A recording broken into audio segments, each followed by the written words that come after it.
Good day, fellow South Africans and citizens of the world. And I hope you enjoyed the new intro that we're trialing on the Loving Life channel. And this is shout out to the fellow who actually produced it. Now, I need to get some feedback. I think it's a little bit on the long side, but please in your comments below let me know what you guys think. It does kind of sum up what this channel does, so I think it's really good in that respect. All right, now this video that we're putting together now is about the Chinasisation of Africa. And it's clearly happening right now under our noses. And there are something like 10,000 Chinese-owned firms now operating in South Africa. And there are a huge number of special economic zones across Africa where the Chinese are establishing cities for their people exclusively. Let me tell you more about this. During colonial times, European powers exploited Africa for the vast resources that it possesses. But what China is doing today is actually much worse. Yes, the Chinese greatly desire African resources, but ultimately what they want is Africa itself. But instead of conquering Africa using military force, China is using economics instead. More than 10,000 Chinese-owned firms are operating in Africa today, and virtually every major road, bridge, railway and skyscraper is being built by the Chinese. Now let's remember that the Chinese are honorary blacks, so they're BEE compatible in South Africa. Isn't that crazy? I mean, the Chinese have never done anything for South Africa, while the white population is being ostracized. The Chinese have a special status.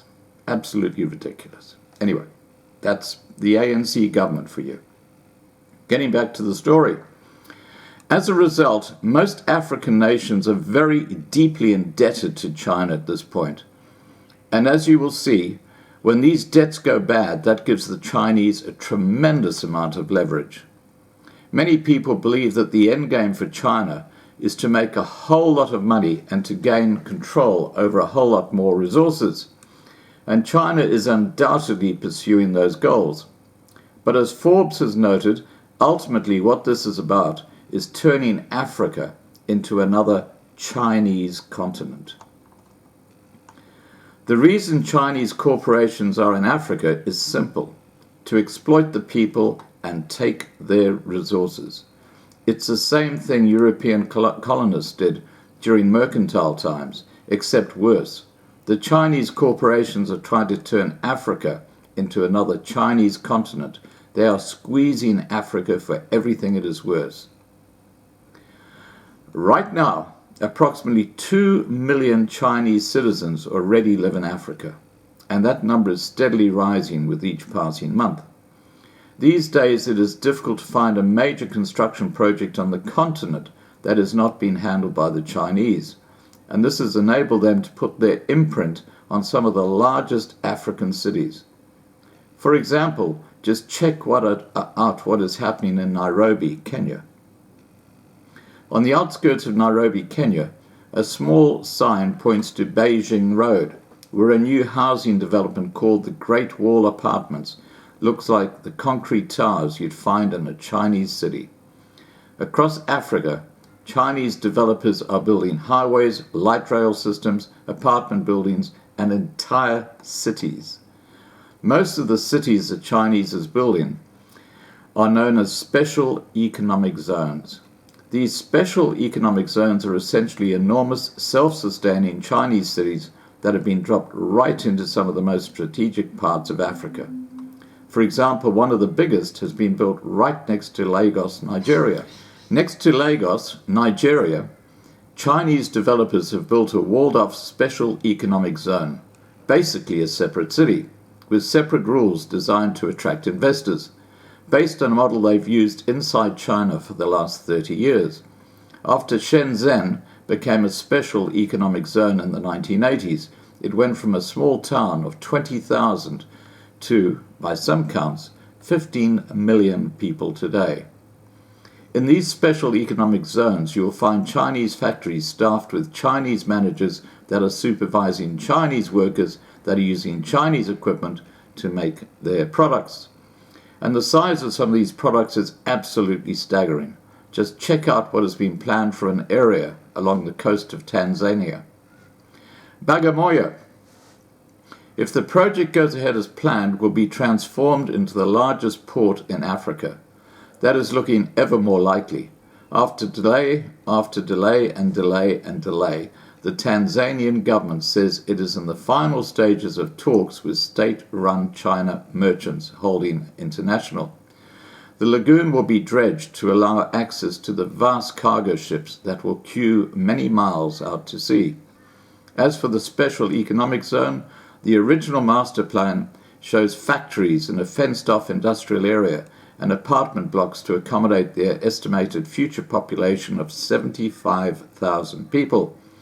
There is even talk of an international airport. Many of the villages have already accepted compensation for the loss of their homes. Of course, Chinese development is definitely not limited to these special economic zones. In Ethiopia, the capital city of the entire nation is literally becoming known as the city that China built. Cars chug through the city on smooth Chinese roads. Chinese cranes lift the skyline.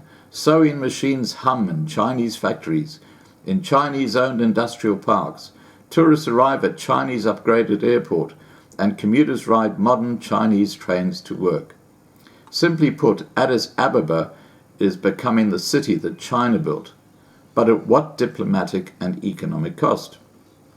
Are you starting to get the picture? As the Western world sleeps, the Chinese are literally taking over an entire continent. And as they increasingly dominate the landscape economically, they are bringing their culture with them. Chinese influence also goes beyond physical infrastructure. Now it is possible to pick up a copy of China Daily, China's state-run newspaper, in some African cities, and watch CCTV, China's state-run news channel. Some cities have Chinese language schools, and some African students are given grants to go and study in China. Now we know in South Africa, they are bringing China into the curriculum in schools, or bringing Chinese into the curriculum in schools. Apologists for China could point out that all of this development has pulled millions of Africans out of poverty. But all of this development also carries with it a very hefty price tag. China is now Africa's biggest trade partner, with Sino-African trade topping $200 billion per year.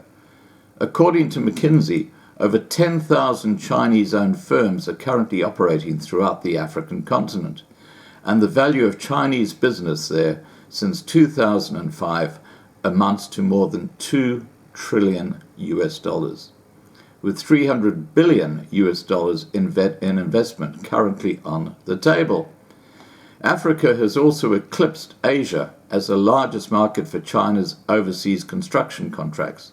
To keep this momentum building, Beijing recently announced a $1 billion Belt and Road Africa Infrastructure Development Fund, and in 2018, a whopping $60 billion African aid package. So expect Africa to continue swaying to the east as economic ties with China become more numerous and robust.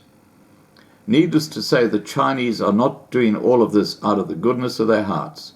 African governments are going very deep into debt in order to afford all of this infrastructure, and several of them are now in way over their heads. There have already been warning signs. The $4 billion Addis Ababa-Djibouti railway ended up costing Ethiopia nearly a quarter of its total 2016 budget. Nigeria had to renegotiate a deal with their Chinese contractor due to their failure to pay, and Kenya's 80% Chinese financed railway from Mombasa to Nairobi has already gone 4 times over budget, costing the country upward of 6% of its GDP.